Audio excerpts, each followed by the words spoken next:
Jadi kali ini saya sebagai di sini membawakan topik mengenai tentang web performance, ya. Dan banyak kita temukan tentang web performance guide, tips dan trik di luar sana. Dan bahasanya kita sering sebut dengan akal-akalan montir, di mana kita hanya tipsnya yang diberikan itu atau instruksi yang diberikan itu hanya untuk mengejar skor lighthouse-nya 100 supaya bisa di screenshot, masukin sosial media atau dimasukin ke proposal untuk project. Sebenarnya ya ujung-ujungnya akal-akalan montir ya, karena dia cuma berubah sana sini. Tetapi kalau dilihat secara real usage data, belum tentu itu cepat atau sesuai. Maka saya mencoba men-share bagaimana hasil penelitian yang dilakukan oleh Google Chrome Team dan merangkumnya menjadi 9 hal yang efektif untuk bisa meningkatkan Core Web Vital. Simple aja. Namun sebelum itu saya mau memberikan cost versus quality di sini, pemahamannya. Jadi kalau teman-teman mengingat ya, melihat sebuah web, page load, misalnya kita menurunkan page load dari 10 detik menuju 4 detik, itu costnya murah. Tinggal lakukan beberapa hal utama kayak CDN cache, kemudian image yang diperbaiki, JavaScript dikurangi, CSS yang diperbaiki, segala macam. Costnya, page loadnya bisa jauh turun dengan hal yang mudah dilakukan. Tetapi untuk dari 4 detik menuju 2 detik itu costnya mahal, sangat mahal. Apalagi kalau sudah 2 ke 1,8, 1,5 selanjutnya itu mahal-mahal, sangat mahal karena butuh re-architecture semuanya, ya. Jadi cost versus quality di sini kalian hanya perlu cari sweet spot di mana antara cost yang kalian keluarkan dan performance yang ingin kalian dapatkan itu secukupnya saja, nggak perlu sampai berlebihan, karena semakin bagus costnya semakin eksponen, semakin mahal. Saya berikan salah satu contohnya seperti ini. Ini real data, ya, real data baru saja saya lakukan di salah satu case project saya. Bagi yang nggak kelihatan, itu di atas itu adalah grafik traffic. Paling tinggi spike-nya itu di 50.000 visits per jam, ya. Dan penggunaan bandwidth-nya gila-gilaan, di bawah bandwidth-nya itu 50 giga per jam. Itu sangat mahal, ya. Untuk bandwidth-nya sangat mahal. Saya lakukan sedikit tweak untuk resources, itu langsung turun penggunaan bandwidth-nya. Jadi cost yang semurah mungkin untuk mendapatkan efektivitas yang setinggi mungkin. Nah, disitulah yang saya mau share hari ini kepada kalian. Kalau Core Web Vital, kita tentunya terbagi beberapa hal. Largest Contentful Pane, terus kemudian Cumulative Layout Shift atau Stability, Web Stability, dan terakhir adalah First Input Delay atau yang sekarang itu adalah Interaction to Next Page. Nanti kita bahas satu-satu. Yang pertama, dari hasil data dari Web Almanac 2022, LCP itu yang paling tinggi adalah untuk visitor dari desktop dan mobile adalah image. Bagaimana kita bisa optimize LCP? Rekomendasi yang pertama adalah bagaimana kita bisa membuat LCP elemen tersebut bisa di-discover secepat mungkin. Kalian coba lihat dengan kode ini. Mohon maaf kurang ini ya, kalau dilihat dari screen-nya itu jauh lebih terang. Dari kode ini, kalau kalian LCP-nya itu adalah background image ataupun lazy image, lazy load image yang biasa pakai data source atau ng source atau image yang pakai tag-tag khusus gitu ya, karena di lazy load oleh framework, atau kalian memakai loading lazy untuk image yang kalian pakai di largest contentful pane. Image tersebut tidak dapat didiscover oleh browser, yang menyebabkan image itu di load belakangan. Akhirnya RCP kalian kurang bagus dan user tidak dapat melihat RCP kalian secara cepat. Kenapa mati? Oke. Lanjut.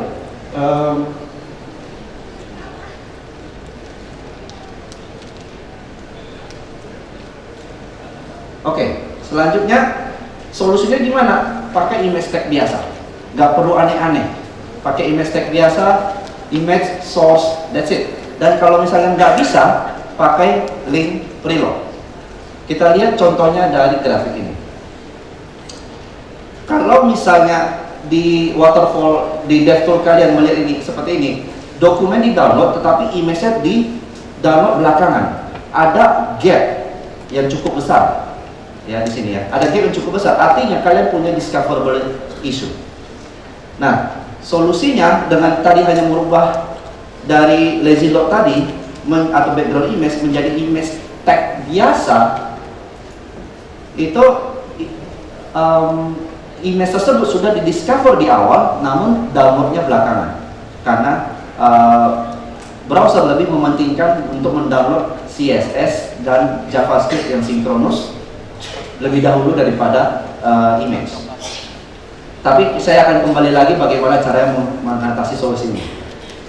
Maka saya lanjut ke rekomendasi yang kedua, yaitu bagaimana supaya image atau resource untuk LCP kita itu bisa di-prioritize, yaitu menggunakan yang namanya Fetch Priority API.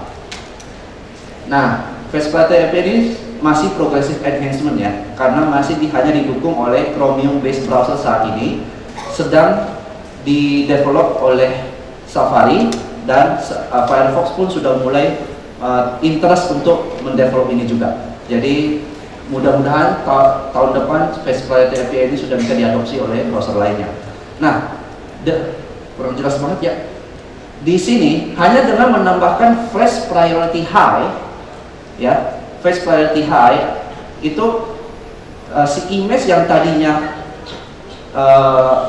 jauh, ya sudah didiscover di awal, tapi downloadnya belakangan, bisa kita buat dia menjadi di download lebih awal. Jadi kalau misalnya image-nya sudah didiscover dan Fetch Priority-nya tinggi, dia lebih awal di download dan lebih cepat untuk di render, sehingga user bisa melihat LCP kita, Largest Countable Point Image tersebut lebih awal, sehingga kerasanya website kita lebih cepat. Namun jangan sampai Fetch Priority ini juga jangan di abuse juga. Jadi semuanya kalian bikin Fetch Priority High, memaksa si browser untuk download semua image ya di awal, juga nggak baik karena akan menghabiskan bandwidth dari user. Salah satu contoh kasus adalah slider, ya, karusel. Yang kalian tampilkan di LCP karusel kan hanya image pertamanya saja, bukan seluruh image. Jadi yang kalian perlu buat Fetch Priority High itu hanyalah image di awal saja, yang pertamanya saja, sehingga kalian tidak menghabiskan bandwidth dari user dan browser hanya download satu yang penting saja.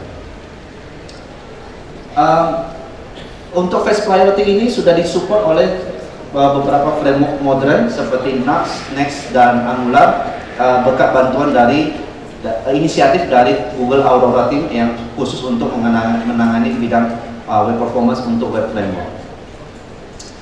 Nah, selanjutnya, kalau kalian tadi lihat ya, LCP itu untuk mempercepatnya di discover dan juga di download lebih cepat untuk supaya LCP-nya tinggi. Tetapi supaya browser bisa discover-nya lebih awal, tentu download HTML-nya juga harus lebih cepat.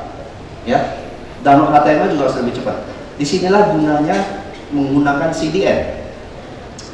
Nah, lihat grafik ini. Image resource itu di download belakangan.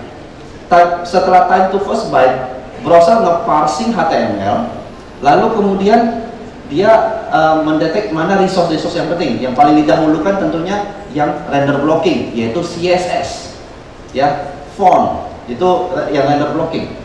Font yang bukan display swap.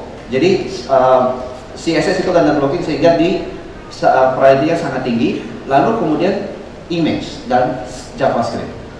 Jadi supaya bisa meningkatkan LCP, tentu kita harus meningkatkan TTFB, time to first byte. Caranya ya menggunakan CDN. Ya, sekarang sudah banyak CDN gratis, salah satunya ya Cloudflare contohnya ya, tinggal pasang Cloudflare dan sudah menggunakan CDN untuk resource kita. Namun ada satu hal yang sering terlewat, ya. Kalau dilihat dari data ini, data Web Almanac 2022, situs-situs saat ini hanya 29% yang mendeliver HTML-nya dari CDN. Ya, jadi artinya HTML kita itu tidak di cache di CDN, tapi masih diakses melalui origin. Jika kalian masih golongan 29% itu, ini adalah hal yang bisa kalian lakukan mudah ya, dengan mudah hanya dengan mengontrol yang namanya cache control, header cache di web server kalian supaya HTML-nya di cache di CDN dan TTFB kalian jauh meningkat. Yang tadinya bisa request ke origin misalnya 5 detik, kalau kalian cache di CDN itu bisa menjadi 0, sekian detik. Ya, itu keunggulan kalau kalian nge-cache di CDN. Tentu akan ada kasus-kasus lainnya seperti kalau kalian e-commerce yang perlu login segala macam, itu beda kasus. Kalau situs portal yang read only, company profile atau situs berita, penggunaan cache di CDN adalah sangat bermanfaat. Oke, itu untuk LCP. Selanjutnya, cumulative layout shift. Sebenarnya gak banyak yang bisa dieksplor untuk cumulative layout shift, tetapi ini adalah salah satu vital yang membuat saya pusing dan garuk kepala. Ya, saya bisa jelaskan nanti. Oke, yang pertama adalah kalian pernah lihat kasus begini nggak? Misalnya ada form, kalian mau place order tapi tiba-tiba muncul elemen di atas nge-shift, akhirnya jadinya order konflik. Ya, itu layout stability issue namanya. Nah, nextnya kok nggak jalan. Oke, untuk membantu yang paling sering kasusnya layout stability terjadi karena kita tidak set explicit size untuk elemen-elemen kita. Contohnya image, ya. Hanya dengan mengontrol image yang tadinya image tertentu untuk ukuran tertentu, hanya tinggal menambahkan width dan height-nya saja, beres masalahnya. Sehingga apa yang terjadi jika kalian tidak menambahkan width dan height? Bagi browser, jika elemen itu tidak di set image dan height dan belum di load, maka by default browser itu akan membuat height-nya atau width-nya itu 0. Ya, yang terjadi adalah jika image-nya selesai di download, dia akan menurunkan atau memaksa turun elemen lain untuk dia berkembang atau ditampilkan. Nah, itulah layout stability. Nah, untuk mengatasi masalah tersebut, cukup menambahkan width dan height, maka space yang tadinya buat image tersebut sudah sudah di booking, ya, sudah di booking dulu oleh si browser. Oke, di sini akan ada image. Maka saat ditampilkan dia hanya akan tidak mendorong elemen yang lain. Namun hal tersebut tidak untuk hanya image saja, tetapi berlaku untuk video juga. Ya, dan iframe. Untuk video, kalian bisa menggunakan aspect ratio, di mana kalau kalian sudah tahu aspect ratio dari image tersebut, video tersebut adalah 16:9 dan width-nya 100%, kalian bisa mengatur aspek rasionya dan width-nya. Nanti browser akan mengkalkulasi otomatis, menghitung ukuran viewport, dan jika dibuat aspek rasionya sekian, dia akan menambahkan space yang cukup. Bisa dilakukan juga untuk iframe. Nah, kalau image, yes, lebih gampang. Video lebih gampang. Iframe maybe nggak terlalu gampang, tetapi masih bisa diatur. Yang paling susah itu adalah ads. Ya, kita kadang ukuran ads itu berbeda-beda.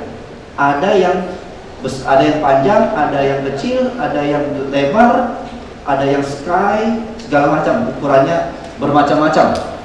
Dan satu slot ads kadang sama si bagian ads manajernya tidak mengatur maksudnya slot size-nya itu tidak diatur secara baik.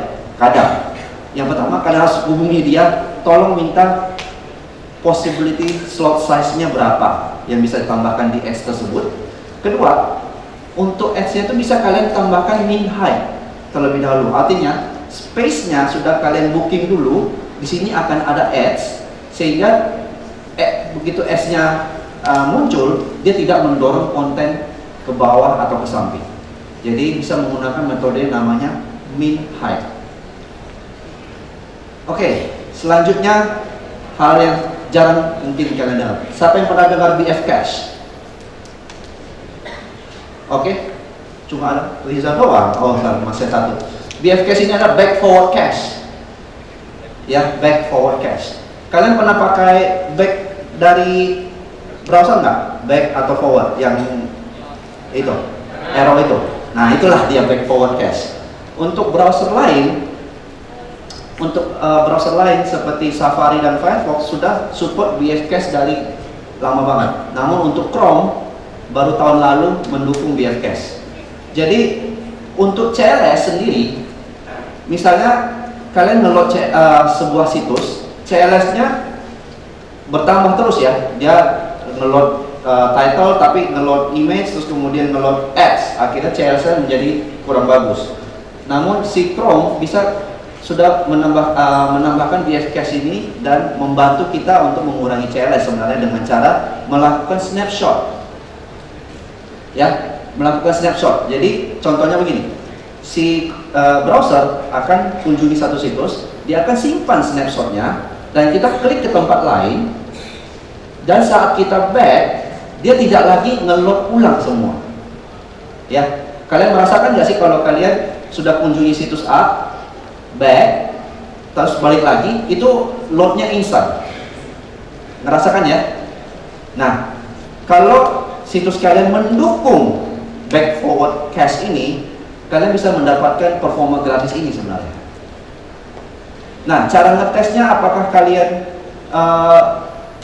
situs kalian mendukung back forward cache ini sudah ada di DevTools ya. Nanti kalian bisa lihat di DevTools bagian application back forward cache test, kalian klik gitu ya. Nanti bisa ngasih si DevToolsnya bisa ngasih tahu kalau situs kalian support atau tidak. Ada dua hal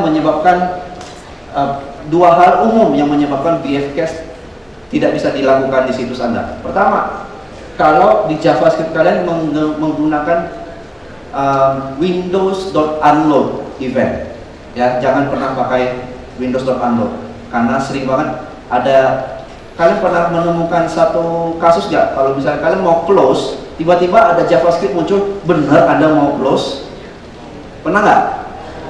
Kalian masih punya item di shopping cart belum di check out gitu, dia otomatis ngasih annoying notification gitu. Nah, itu dilakukan menggunakan Windows.unload. Jangan pernah pakai itu, please. Terus kemudian satu lagi, kalau pakai yang namanya header no store atau ya no store. Jadi kalian menginstruksikan supaya si browser untuk tidak menyimpan cache. Itu hanya khusus, itu hanya untuk kasus-kasus tertentu yang kalian butuhkan no store. Tetapi untuk general case jangan pakai cache no store. Tentunya selain di DevTool, kalian juga bisa melihat apakah situs kalian sudah mendukung BF Cache pakai Lighthouse versi 10. Ya, di browser yang Chrome terbaru sudah pakai Lighthouse versi 10. Jadi tinggal cek analyze pakai Lighthouse, kalian bisa dapatkan rekomendasi kalau kalian butuh menggunakan situs kalian bisa menggunakan BF Cache atau tidak. Untuk rekomendasi selanjutnya adalah jangan menggunakan animasi atau transisi yang menyebabkan layout kalian mendorong elemen yang lain.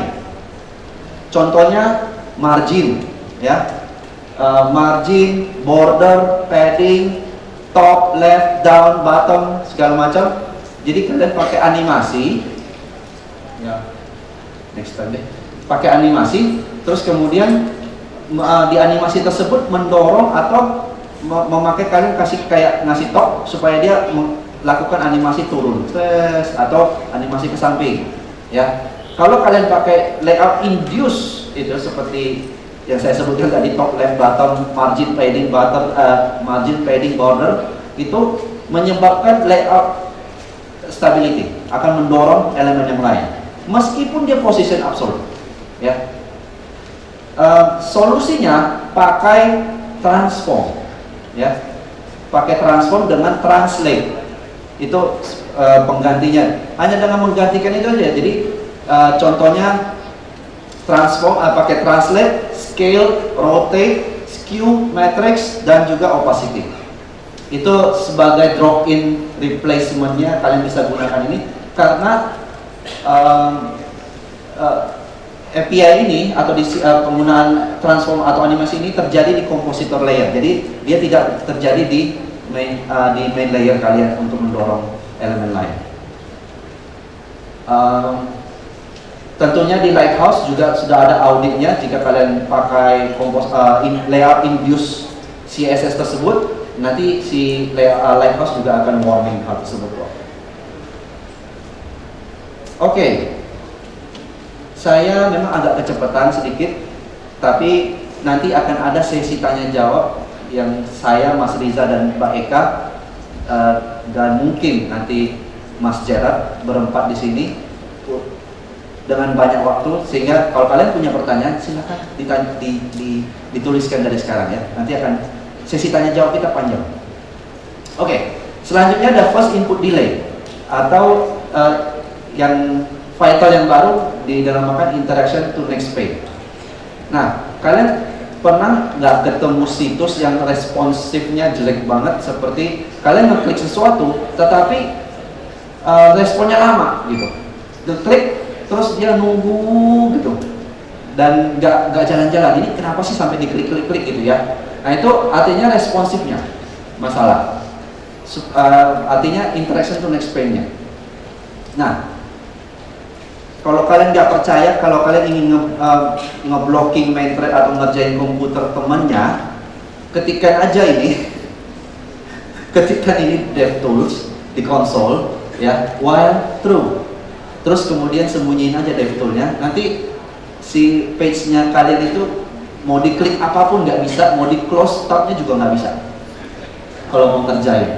Nah, tetapi apa yang terjadi di belakang ini? Apa sih yang menyebabkan itu? While true itu artinya dia main thread kalian akan diblok. Jadi si browser itu hanya ada satu thread, yaitu namanya main thread, yang menerima input event handler, ya, input dari kalian, klik, touch, segala macam, atau melakukan rendering. Jadi kalau main threadnya sibuk, maka semua hal yang lain tidak akan dikerjakan. Jadi kalau while true itu artinya kalian ngeblocking main threadnya untuk melakukan sebuah proses yang akan jalan sampai kalian memaksa tab itu mati atau tertutup, ya. Nah, sebenarnya untuk memperbaiki INP atau first input delay atau responsif dari situs kalian, yaitu sama. Bagaimana kita bisa menurunkan atau membuat si main thread kita tidak menjadi sibuk. Yang pertama, rekomendasi pertama adalah mengurangi long task, ya. Long task itu dalam hal ini adalah 50 milisecond. Kalau kalian pakai DevTools, terus kemudian pencet tab performance, analyze performance, nanti dia nge-load, nanti kelihatan mana execution dari rendering atau execution dari JavaScript yang lebih dari 50 milisecond. Itu nanti ada merah-merahnya. Nah, kalian bisa analisis JavaScript itu kenapa bisa lama. Kalian perlu mengurangi jumlah long task tersebut. Nah, sebagai contoh sebuah script save setting, di situ ada validate form, show spinner, save to database, update UI, send analytics. Nah, jika kalian melakukan hal ini di satu fungsi, si browser akan eksekusi satu-satu, dan ini akan menjadi sebuah task yang panjang yang akan nge-blocking si main thread, sehingga render selanjutnya tidak terjadi dan input tidak bisa dieksekusi, sehingga kayak nge-freeze gitu. Si komputernya atau page-nya kalian itu nge-freeze, tidak terjadi apa-apa. Jadi biasanya user akan ngeklik gitu ya. Nah, solusinya breakdown, bisa pakai yang namanya set timeout, sehingga dia akan digeser menjadi sebuah task yang baru yang akan dieksekusi belakangan. Itu salah satu hal yang termudah untuk membreakdown long task, yaitu menggunakan set timeout, yang artinya eksekusi dari function itu akan di-defer di cycle selanjutnya di main thread. Oke. Ini salah satu contoh kasus dunia nyata yang saya dapatkan, yang saya sempat garuk-garuk kepala. Itu lihat yang merah di situ ya. Ya, itu long task-nya banyak banget yang nge-blocking main thread, sehingga komputer klien saya saat mengunjungi situsnya itu nge-freeze, sehingga dan muncul notifikasi dari Chrome unresponsive dan forced to kill. Setiap kali dia buka halaman itu, dia not responding, bahasanya not responding. Dan itu yang terjadi di beberapa komputer klien. Di tempat saya nggak terjadi apa-apa gitu. Yang terjadi adalah setelah saya analisa, itu ternyata ada, mudah-mudahan kelihatan, ada mutation observer terjadi, dan itu waktu saya sampling ada 36.269 proses yang terjadi itu untuk melakukan mutation record. Ya, mutation observer API itu adalah jika Windows bergeser, dia terjadi mutation, dan setiap mutation itu elemen-elemen mutation record akan melakukan adjustment. Ya, jadi ada proses yang yang tidak terlihat, yang menyebabkan kenapa Windows-nya bisa goyang-goyang. Nah, itulah mungkin karena CSS, mungkin karena JavaScript lain, dan mutation record-nya numpuk sehingga menyebabkan komputer dari si klien ngehang. Oke. Untuk optimize long task, nanti kalian bisa kunjungi web dev ini. Itu banyak banget tips dan update-nya supaya bisa atau mengecilkan tas-tas yang panjang dan strategi-strategi selanjutnya.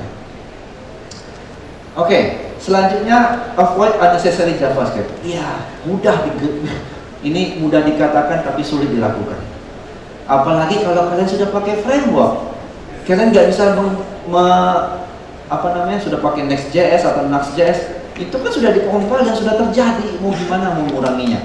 Ya, itu trust me, I believe you. Jadi salah satu caranya nanti ada periksa pakai reload strategy yang akan saya sampaikan.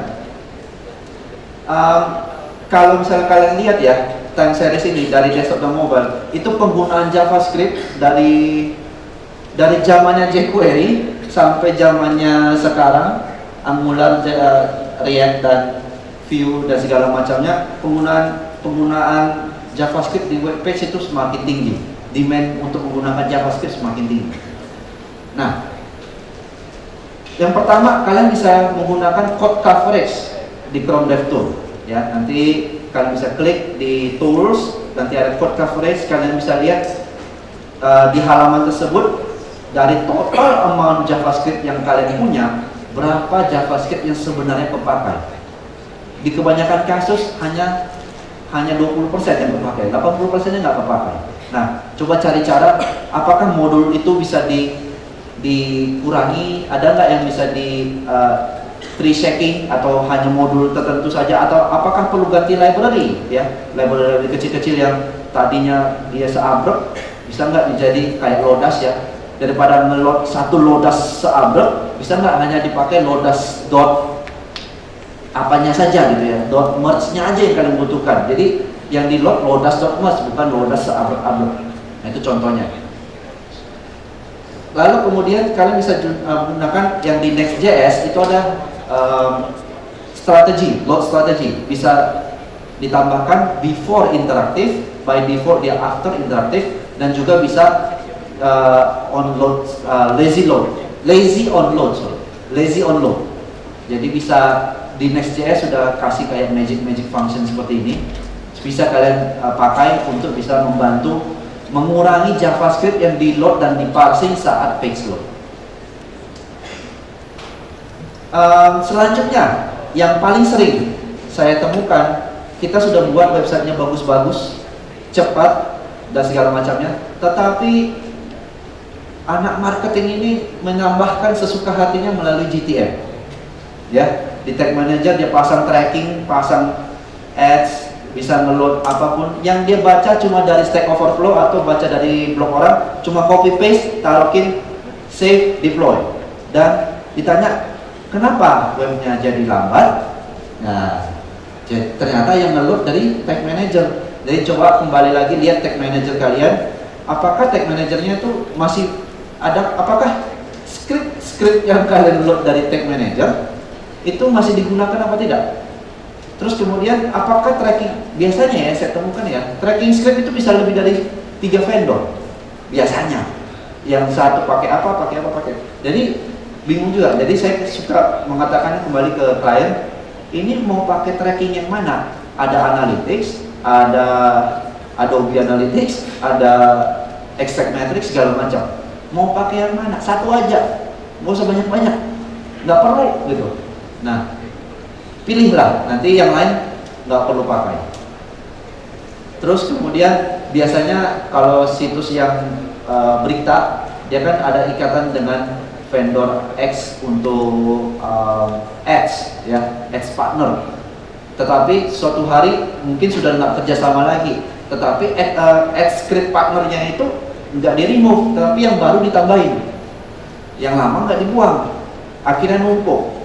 Nah, meskipun nggak dieksekusi, tetapi masih tetap terjadi parsing JavaScript di situ, ya. Dan itu memakan waktu di main thread. Nah, itulah kalian bisa analisis Tag Manager, bersih-bersih deh setiap minggu atau setiap 2 minggu sekali, bersih-bersih Tag Manager. Kalau yang nggak perlu nggak usah dipakai.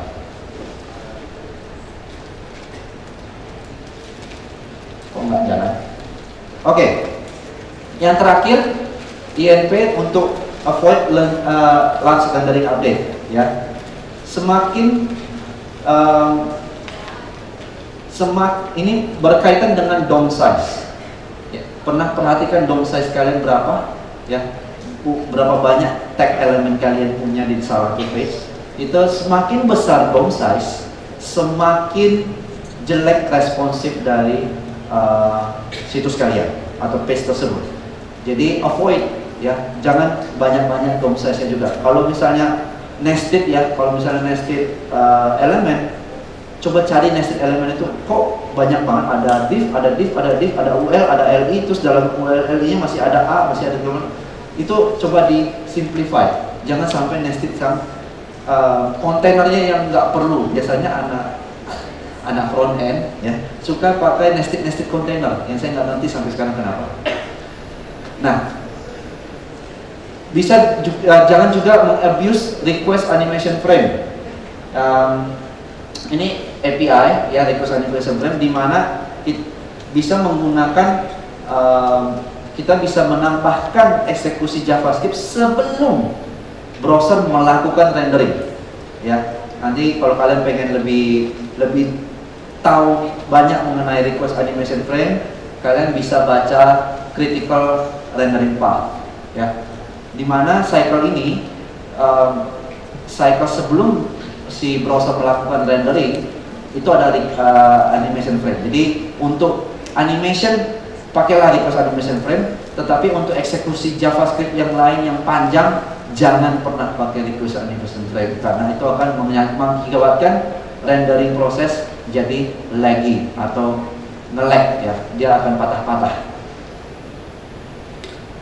Untuk selanjutnya kalian bisa baca lebih lanjut mengenai INP dan penjelasan ini dibuat oleh Mas Jeremy Warner dan Philip Walton yang panjang sekali bagaimana bisa melakukan optimize INP. Karena waktu saya nggak cukup di sini, maka mudah-mudahan nanti panitia GDG Bogor undang saya lagi, kita bisa bahas lebih lanjut khusus INP saja. Karena INP ini panjang ceritanya karena harus ngerampung atau strategi yang bisa dilakukan supaya bisa mengecilkan JavaScript, eksekusi JavaScript. Oke. Saya recap dari LCP buat supaya elemen LCP-nya gampang didiscover, terus kemudian LCP-nya diprioritize, lalu pakai CDN. That's it, simple aja 3. Untuk CLS buat explicit size ya, width dan height-nya, mau itu image, mau itu video, mau itu iframe, buat image explicit size. Terus kemudian pastikan situs kalian mendukung back forward cache, lalu jangan pakai animasi atau transition yang mengakibatkan elemen lain terdorong, yaitu pakai top, left, bottom, dan right, padding, margin, dan border, itu semuanya bisa goyang-goyangin elemen lain. Pakailah yang namanya transition, scale, rotate, dan segala macamnya. Kalau mau dicari nanti keywordnya adalah compositor layer untuk CSS. Lalu untuk interaction to next page, break up long task ya. Jadi yang long task itu tadi dikecilin, terus kemudian hapus JavaScript yang nggak perlu. Coba cari library yang kalian pakai yang tadinya seabrek, bisa cari yang lebih kecil.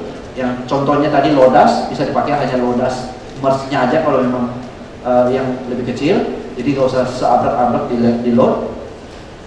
Dan pakai avoid yang large rendering update ya, yang tadi kayak request animation frame dan DOM size-nya dikecilin. Oke, semua yang saya ceritakan ini ada artikelnya, sudah lengkap persis sama urutannya, tinggal kalian bisa pelajari lebih lanjut dan lebih lengkap di sana. Silahkan di scan, dan ada juga di web.dev, itu bisa dicari Core Web Vital Recommendation 2023 di Google, bisa akan langsung dapat. Oke, itu saja dari saya. Nama saya Ivan Kristianto. Kalau kalian mau kunjungi X saya di ivankris.com, dan terima kasih.